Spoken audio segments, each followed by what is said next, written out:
overwhelming. Using the bathroom has become excruciating, and the slightest movement causes me distress.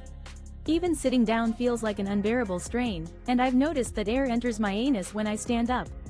I'm struggling to cope with this traumatic experience. The extent of my recovery is unknown to me, but I'm desperate for answers. How long will it take for my physical and emotional pain to subside? Should I consider ending our relationship? I feel lost and uncertain about my future with this person. Edit. If you're experiencing a similar situation or know someone who is, please reach out to the National Sexual Assault Hotline, 1-800 AITA, for asking my GF to wear a tampon in bed. Third night in a row where she has bled through my boxers and all over the sheets. I'm getting sick of stained boxers and stained sheets, so I asked her to put a tampon in before bed. She usually doesn't because she's scared. Oh, am I the asshole for requesting my girlfriend to use a tampon during sleep? For the third consecutive night, I've had to deal with the inconvenience of her bleeding through my underwear and ruining the bedding. I'm growing tired of constantly washing and replacing my underwear, as well as the hassle of changing the sheets. Feeling exasperated, I asked my girlfriend to insert a tampon before going to bed. I mentioned that I had researched the risks associated with toxic shock syndrome and assured her that the danger would be minimal, as long as she didn't sleep for an extended period of 12 hours. However, instead of being understanding, my girlfriend became upset upon hearing my suggestion and has since refused to communicate with me. I'm unsure whether my request was reasonable or if I overstepped my boundaries by trying to find a solution to our shared problem. TLDR: girlfriend bleeds through underwear and sheets. Op asks her to use a tampon to minimize mess. Girlfriend gets upset, won't talk to Op. Sorry for being old. Lady has her BMW Z3 parked across two handicapped spots. My pain is wicked bad, but no big, I'll just park far away. As I am walking past, the vain, self-absorbed woman, stereotypical Nova wife, is walking to her car. Probably in her 40s, trying desperate. A glimpse of youthful regret. A woman's BMW Z3 was parked in such a manner that it occupied two handicapped parking spaces. My aching pain was a constant companion, but I didn't let it dictate my actions. Instead, I walked farther away, not wanting to draw attention. As I passed by, I noticed the woman returning to her car. She appeared to be in her mid to late 40s, trying desperately to hold on to her fading youth. Her expression was one of entitlement. I'm sorry, ma'am, but even as a senior citizen, you should be aware of the rules regarding handicapped parking, I said, attempting to subtly hint at her transgression. The woman's response was immediate and indignant. What? I'm not a senior citizen, she exclaimed, her voice rising in protest. I smiled and nodded, choosing not to engage further. I see, I said, winking in a way that suggested I wasn't fooled. You still need a handicapped placard, though. Her outburst continued, with her insisting she was not a senior citizen. I remained calm, unfazed by her escalating anger. I'm sure you've had some excellent work done by a good surgeon, I said. Jeanette McCurdy's, I'm glad my mom died. Although Jeanette's story centers a lot on her rise to fame, the similarities between her mom and my narc dad have left me speechless. I watched iCarly a lot when I was growing up, it was one of my favorite shows. I remember feeling so, a mother's shadow in the spotlight. Jeanette McCurdy's memoir, I'm Glad My Mom Died, carries a resonance that extends far beyond the realm of fame. As I reflect on her story, I'm struck by the eerie parallels between her mother's behavior and my own father's narcissistic tendencies. During my childhood, I was a devoted fan of the popular television show iCarly, with Jeanette as its lead. The memories of that era are bittersweet, as I recall feeling disconnected and ashamed due to my parents' behavior. However, discovering that Jeanette was navigating similar challenges during the same time period has proven to be a poignant reminder that I wasn't alone. Jeanette's unwavering courage in sharing her story is truly inspiring, and her unapologetic approach has earned her my deepest respect. TLDR: Jeanette McCurdy's memoir resonates with those who have experienced similar behaviors in their own families. Her courage and vulnerability serve as an inspiration. Update: None edit. None woman posts once a week about a room. In my area, these zip codes, a room is over $800, most go for over $900 for a private bathroom not shared, let alone she's only wanting these age ranges.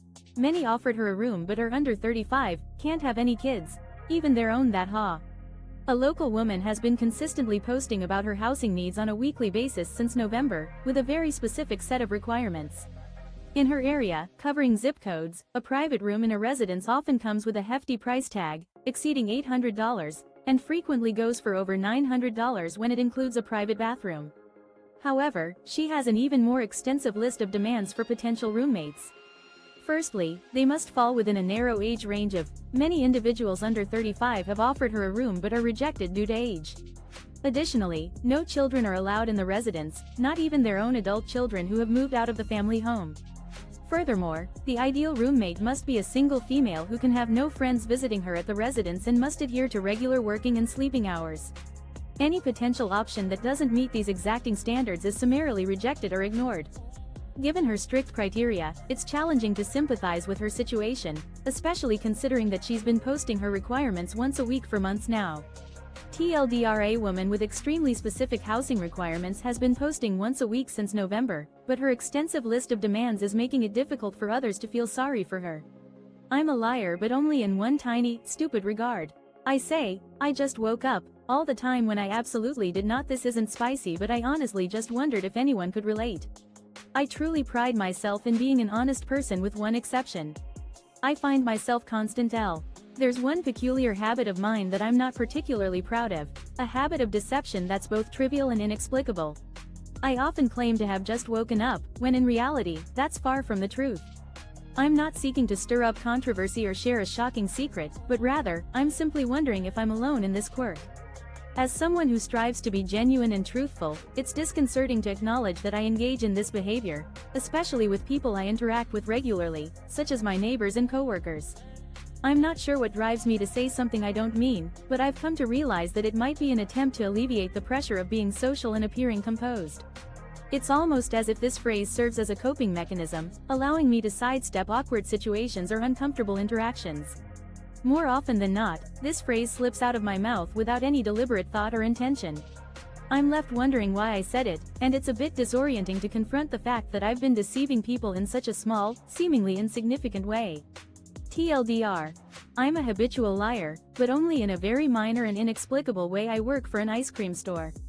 If a customer is rude, I purposely give them less than what they asked for or tell them we're out of the topping they want even though I have more in the back. I just feel like if you can't act like a decent person, you don't deserve nice tea.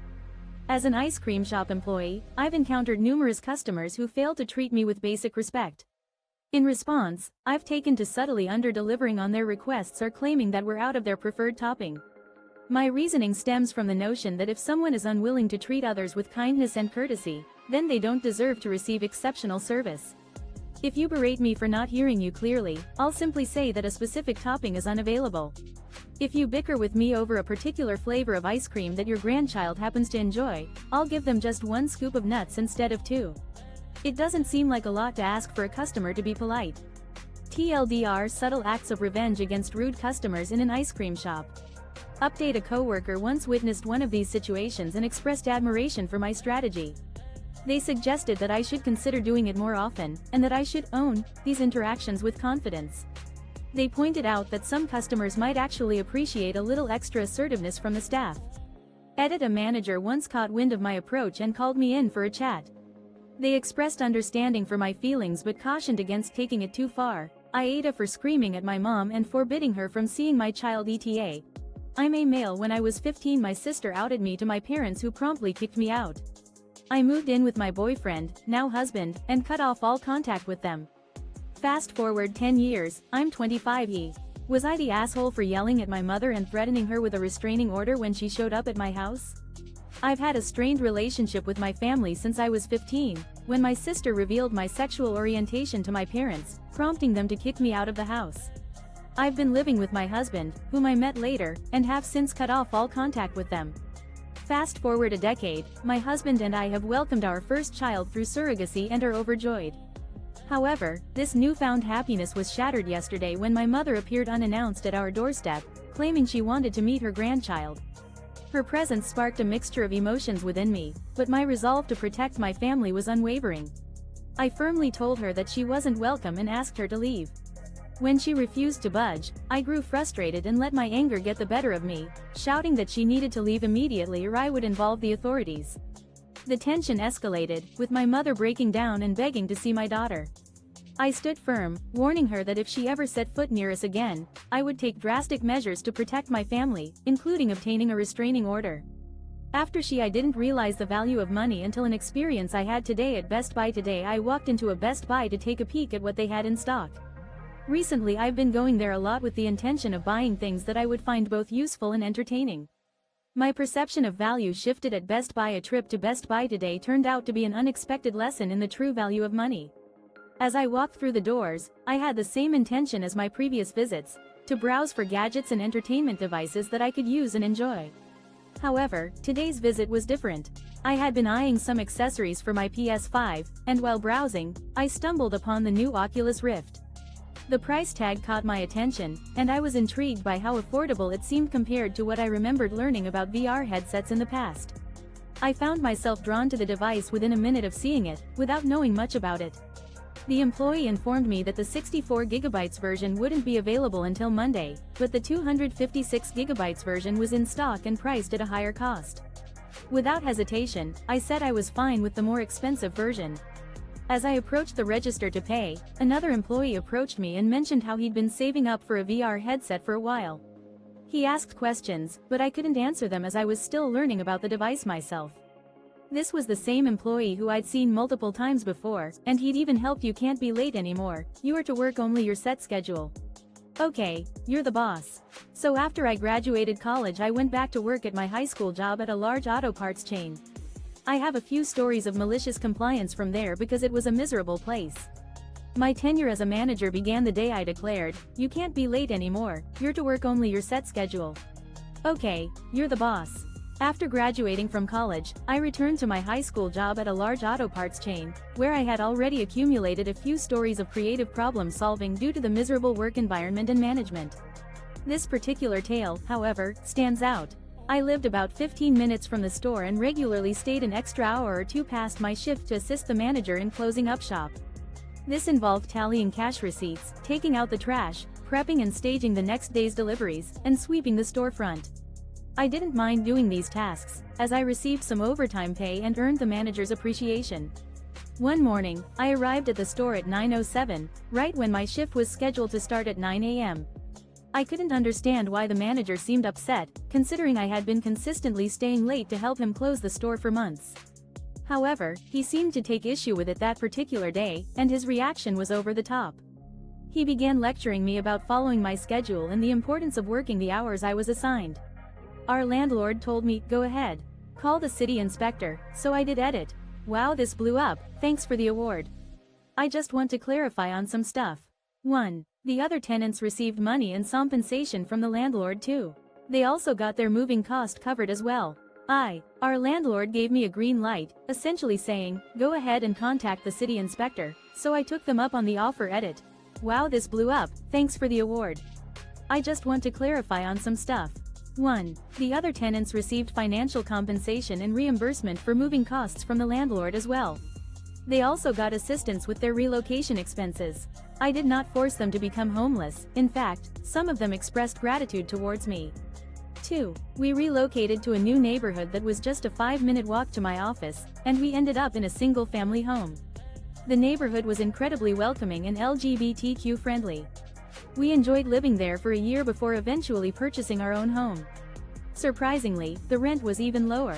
3. The building was owned by a corporation, so when I refer to the landlord, it encompasses both the owner and property manager. I hope they learned a valuable lesson from this experience. This event took place in 2018, shortly after I moved into a new apartment.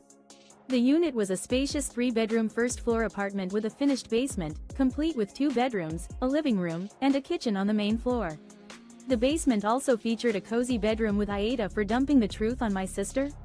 My parents had 2 girls, me, 17F, and my sister, 14F. I have always felt like my parents saw me as a babysitter, as a third adult in the house, and have expected me to be a 40-year-old kid, teenager. Whereas my sister was their baby. Are you the asshole for blowing the lid off your family dynamics? Growing up, I felt like my parents treated me as a surrogate parent, expecting me to act like an adult while taking care of my younger sister.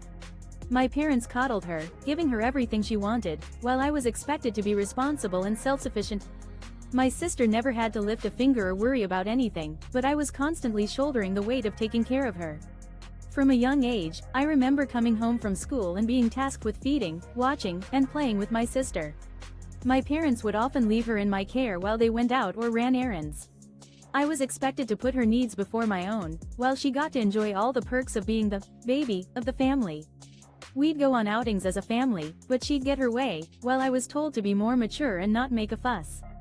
As I entered my teenage years, I started to distance myself from the family dynamic. I'd keep to myself, avoid engaging in family activities, and would rather take the punishment for not doing chores than be forced into a role I felt was unfair. My parents were disappointed in me for not being. It hurts that people underestimate my loss. On Wednesday, my parrot, Gus, passed away. He was handicapped, 27, and slept on me all day, potty trained. He talked to me whenever I needed and knew what he wanted, actually asking for walnuts at times. He had cancer and was unexpected. A deep grief for the unseen. It's disheartening that many people fail to grasp the magnitude of my loss. On Wednesday, I said goodbye to Gus, a beloved parrot who had been by my side for years. Despite his physical limitations and being nearly 28 years old, he had a special place in my heart. He had grown accustomed to sleeping on me throughout the day and was potty trained.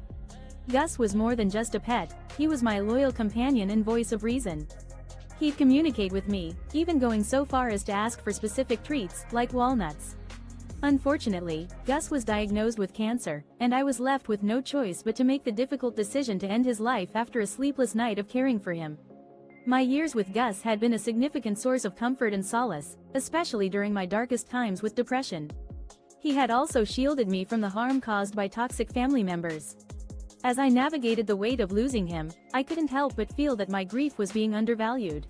Perhaps it's because people don't consider the bond between a human and a pet to be as meaningful as one between two humans. However, my ex-girlfriend took the condom off while I was in the middle of putting it on. Sat down on it without asking, gave me an STD. When I confronted her about it, she started screaming and crying, said that I was the one who took the condom off and if I thought anything different. My past relationship was marked by emotional manipulation and control. One incident in particular stands out, where my ex-girlfriend suddenly removed the condom during intimacy without my consent, resulting in me contracting an STD. When I confronted her about the situation, she denied responsibility and instead turned the tables, claiming I was the one who had removed the condom. She further belittled me, calling me crazy, and suggesting I needed help for my memory. She also made a comment about taking her own life, implying that I was the only one who could tolerate her quirks. In addition to this incident, our relationship was marked by verbal threats and physical intimidation.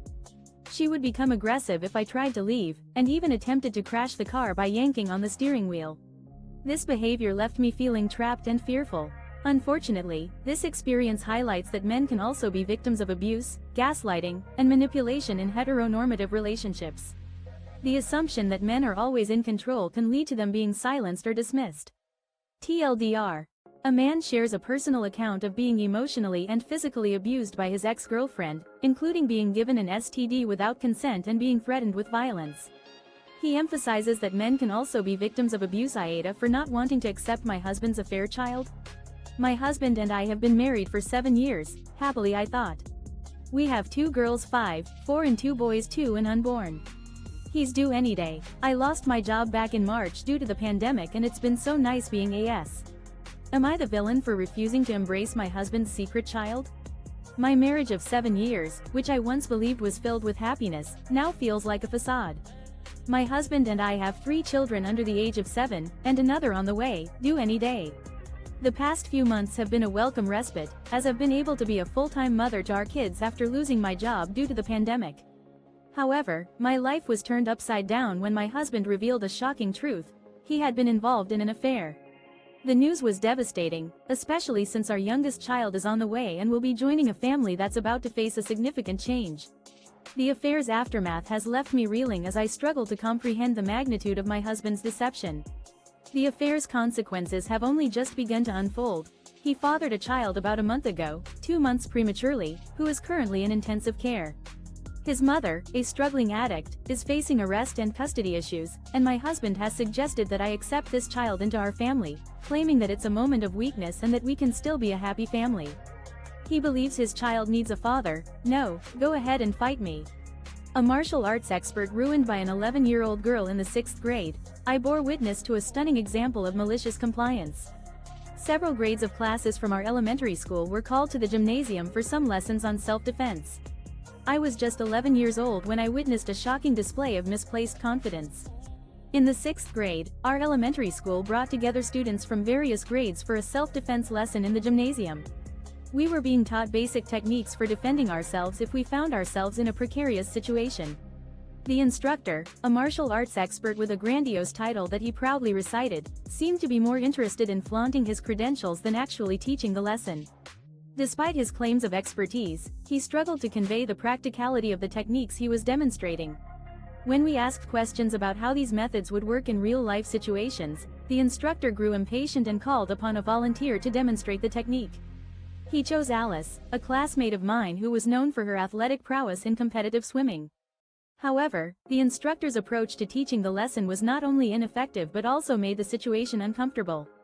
He physically assisted Alice into position, which seemed invasive, even to us children. His mannerisms and whispered comments made Alice visibly uncomfortable, and I sensed that something was off about the situation. Alice, as it turned out, was not interested in making a half-hearted attempt at defending herself.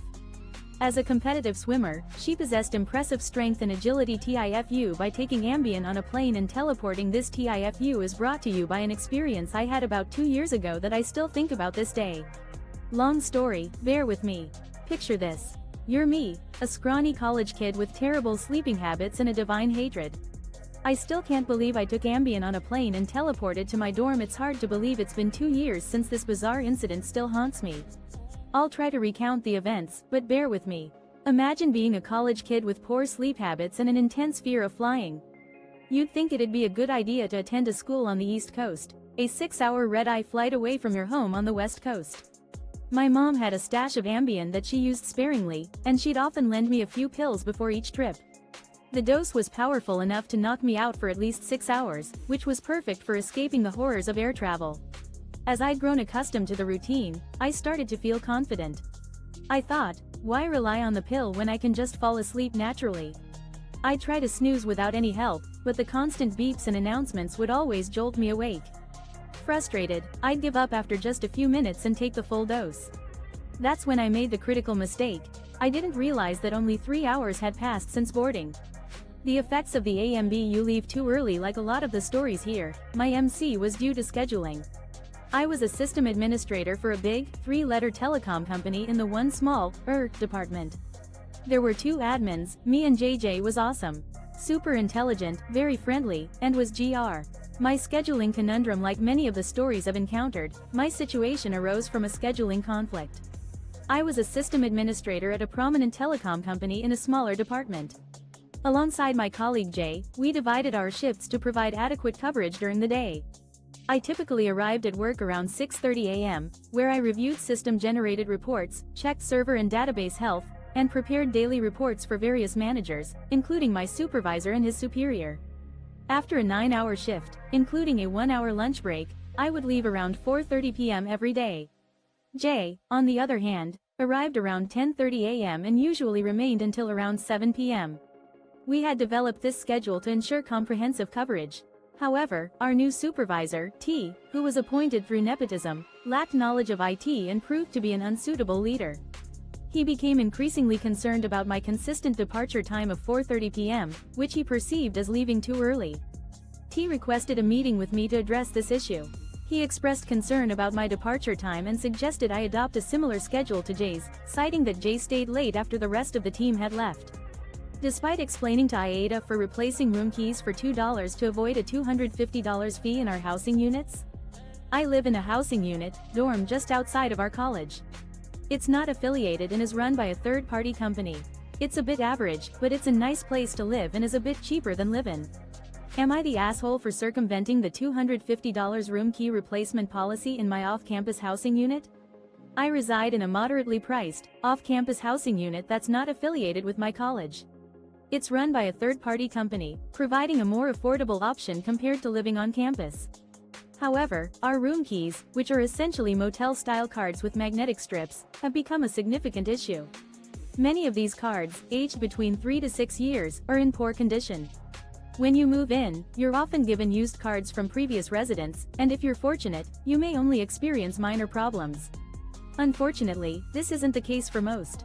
If you require a replacement card for any reason, including loss, damage, or non-functionality, you'll be charged a hefty $250 fee. As a result, many residents either coordinate with their RA during office hours for assistance or share cards within their room, hoping one of them works. This solution doesn't work for me, though, since I work late shifts, and if my card doesn't work, I'll have to sleep in my car until someone can let me in at 8 a.m. Recently, my card stopped working altogether, and when I visited the office staff AITA for not helping my husband babysit. I never wanted kids. The idea of family is very suffocating to me, and I was never willing to date a man with children. When I met my husband, he said he didn't have any and didn't want any. A year later, when he was drinking, he admitted, Am I the a-hole for refusing to help my husband with babysitting duties? I have never been a fan of family life. Growing up, I always felt suffocated by the idea of having a big family. When I started dating my husband, I made it clear that I wasn't interested in having children, and he seemed to feel the same way. However, during a night out while drinking, he confessed to me that he had gotten his high school girlfriend pregnant when they were 18 and had signed away his parental rights. I understood his decision, as I believe men have the right to make their own choices. After his high school girlfriend passed away, their 16-year-old son reached out to my husband, and he decided to step up and take responsibility. I was supportive of his decision, and we developed a good relationship with his son. However, my husband's ex-wife remarried a woman who I found to be extremely annoying, and they now have 3 children together. Recently, they asked my husband and his wife if we would be willing to watch the kids overnight so they could attend a wedding. My husband agreed, despite my initial reservations.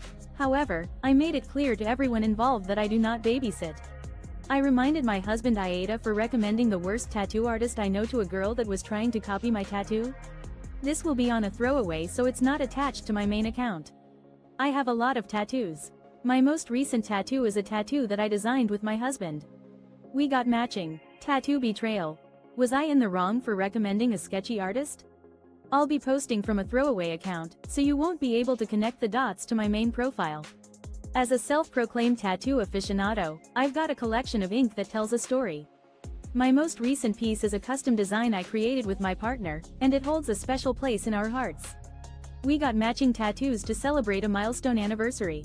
During a casual gathering with friends, I noticed one of them, Sarah, was particularly drawn to my tattoo. She even snapped a photo of it, which I initially thought was a bit odd. I let it slide, but little did I know, this would become a pivotal moment in our interactions. Sarah's lack of tattoos was evident, and it wasn't until I heard whispers through the grapevine that she was planning to replicate my design. I suspected as much, given her enthusiasm and the fact that she shared the design with a few friends who didn't bother to keep it under wraps. When Sarah approached me for a tattoo artist recommendation, she explicitly mentioned that she was on a budget. I couldn't resist the opportunity to play a prank on her. I knew she wouldn't AITA for not changing my tattoo based on my child's pronouns. Throwaway for obvious reasons. Basically, I, M42, got tattoos of the names of all 3 of my children. I got them going down my arm and they read from top to bottom, not actual names, Andy, Sarah, Kate. I had these tattoo. Am I the asshole for refusing to change my tattoo to reflect my child's pronouns? Throwaway, here's my situation. I, M42, got a unique tattoo of my 3 children's names on my arm, with each name lined up in a row from top to bottom. The names read, Andy, Sarah, Kate, and they were all done at once after Kate was born, since we knew she would be our last child. My oldest child, Andy, T22, recently came out as trans and now prefers female pronouns and has changed her name to Athena. My wife, F41, has been a rock for her and encouraged me to be supportive as well. However, yesterday, my wife and Athena sat me down to discuss an issue that's been bothering them. My tattoo still displays Andy instead of Athena, and my wife believes this is causing tension in our family and hurting our daughter. She's asked me to have the tattoo touched up to correct the name, but I explained that it's not that simple and would likely require expensive and invasive laser tattoo removal surgery followed by a new tattoo. I told her that I see this as a relatively minor issue and don't understand why it needs to be brought up now. AITA for singing a song to my wife at our wedding and making her angry? I just got married last week. My wife and I are both in our 30s. I am Mexican, she is American, but we both grew up in the US and both our families know both languages. My wife planned every bit of Was I the asshole for singing a personal song at my wedding and causing a scene? My wife and I recently celebrated our wedding, and I'm still trying to process the aftermath of that special day. We're both in our 30s, and while we have different cultural backgrounds, I'm Mexican and she's American. We both grew up in the United States and are familiar with both languages. As it turned out, she had meticulously planned every aspect of our wedding, and I could sense her anxiety throughout the preparations. During the reception, I decided to surprise my wife by requesting the band to play a song for me to sing to her. The song I chose was Te Amare by Miguel Bosé, which holds a special significance for us. It was the song that played during our first date at a quirky Mexican restaurant. The experience had become a recurring joke between us, and I thought it would be a wonderful way to honor our first moment together. To my surprise, the audience loved the song, and even my mother-in-law was visibly moved, praising it as beautiful. However, my wife seemed visibly upset, and when I asked her what was wrong, she expressed her frustration that I had taken the spotlight by singing a personal song, which I AITA for leaving in an Uber after what my husband did at the restaurant. Me, 31F, and my husband, 35M, have been married for 14 months. He's a middle school teacher. Very close to his family. Loves to help out but can be firm at times. He adores his 1.2-year-old niece. His sister's a rude restaurant outing leaves me feeling frustrated and betrayed. My husband, 35M, and I, 31F, have been married for 14 months, and we've been trying to make time for each other amidst our busy schedules. We decided to treat ourselves to a night out at a new restaurant, and I made the arrangements. I had taken a half day off work and was excited to spend some quality time with my partner. However, things took a turn when we arrived at the restaurant and found his 1.2-year-old niece, his sister's baby, seated in a car seat beside him. He had agreed to watch her because his sister was working and couldn't take care of her. The restaurant wasn't exactly baby-friendly, but we decided to make the most of it. As we waited for our food, his niece started crying, and the staff kept giving us disapproving glances. The noise was getting louder, and I was worried that she might wake up more people in the restaurant.